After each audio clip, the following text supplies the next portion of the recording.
Hi friends, இன்னைக்கு நம்ம மீகா புத்தகத்தை குறித்து பார்க்க போறோம். மீகா புத்தகத்தை எழுதியவர் மீகா தீர்க்கதரிசி.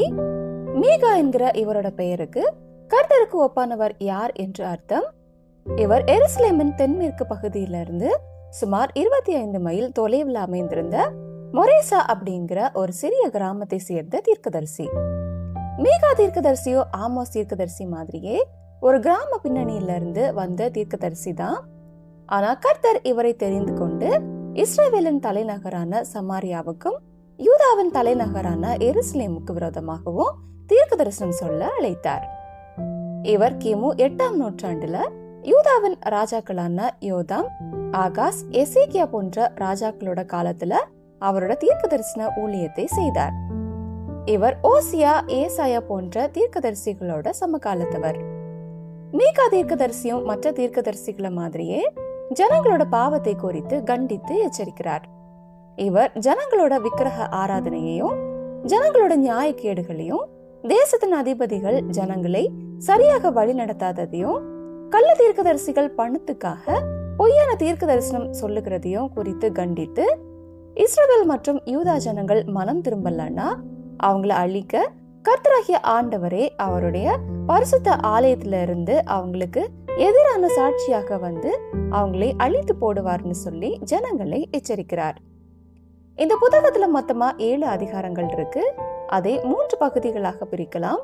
முதல் பகுதியான முதல் 2 அதிகாரங்கள்ல கர்த்தர் இஸ்ரவேல் மற்றும் யூதாவுக்கு அளிக்க போகிற நியாய தீர்ப்பும் அவர் கடைசி காலங்களில் இஸ்ரவேல் ஜனங்களை எப்படி விடுவிப்பார் என்கிறத குறித்தும் சொல்லப்பட்டிருக்கு. இரண்டாவது பகுதியான 3 முதல் 5 அதிகாரங்கள்ல தேசத்தின் தலைவர்கள் மேல வரப்போகிற நியாய தீர்ப்பும் அவர் ஜனங்களுக்கு அளிக்க போகிற விடுதலையும் குறித்து சொல்லப்பட்டிருக்கு. மூன்றாவது பகுதியான 6 மற்றும் 7 அதிகாரங்களில கர்த்தர் ஜனங்கள் மேல வைக்கிற குற்றச்சாட்டுகளையும் அதுக்கப்புறம் அவர் ஜனங்களுக்கு கொடுக்க போகிற நித்திய நம்பிக்கையும் குறித்து சொல்லப்பட்டிருக்கு. இந்த 3 பகுதிகளும் ஆரம்பிக்கும் போது கேளுங்கள் என்கிற அறிவுரையோட ஆரம்பமாகிறது. இந்த 3 பகுதியிலையும் 2 முக்கியமான காரியங்கள் சொல்லப்பட்டிருக்கு. ஒன்று கர்த்தருடைய நியாய தீர்ப்பு, இரண்டாவது இஸ்ரவேலின் எதிர்கால நம்பிக்கை.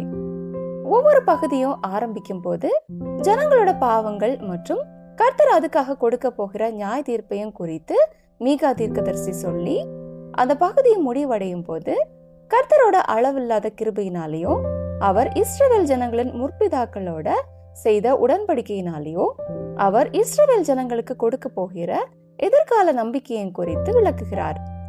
அதாவது இந்த புத்தகத்துல 3ல் ஒரு பகுதி இஸ்ரவேல் மற்றும் யூதா ஜனங்களோட பாவத்தை குறித்தும், இன்னொரு 3ல் ஒரு பகுதி கர்த்தர் ஜனங்களுக்கு அளிக்க போகிற நியாய தீர்ப்பை குறித்தும், அடுத்த 3ல் ஒரு பகுதி கர்த்தர் இஸ்ரவேல் ஜனங்களுக்கு கொடுக்க போகிற எதிர்கால நம்பிக்கையும் குறித்தும் சொல்லப்பட்டிருக்கு.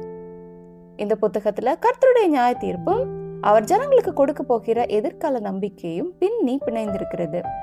மீகா 3:12 சொல்லப்பட்டிருக்கிற தீர்க்க தரிசன வார்த்தைகள் எரேமியா 26ஆம் அதிகாரம் 17 மற்றும் 18 வசனங்களில மேற்கோள் காட்டப்பட்டிருப்பதை நம்ம பார்க்க முடியும். இந்த புத்தகத்துல இன்னும் ஒரு சிறப்பம்சம் இருக்கு. ஆண்டவராகிய இயேசு கிறிஸ்து பிறப்பதற்கு 700 ஆண்டுகளுக்கு முன்பாகவே அவர் எப்பிராத்தா எனப்பட்ட பெத்லஹேம்லே பிறப்பார் அப்படின்னு மீகா தீர்க்கதரிசி மீகா 5:2 தீர்க்க தரிசனமா சொல்றார். தாவீது ராஜா பிறந்த ஊரும் பெத்லஹேம் தான். பெத்லஹேம் ஒரு செல்வாக்கு மிக்க நகரம் எல்லாம் கிடையாது, அது ஒரு சாதாரணமான நகரம் தான். தாவீதின் குமாரனும் இஸ்ரவேலை ஆள போகிறவருமாகிய மேசியாவாகிய இயேசு கிறிஸ்துவும் பிறப்பதற்காக கர்த்தர் பெத்லஹேமை தெரிந்து கொண்டார்.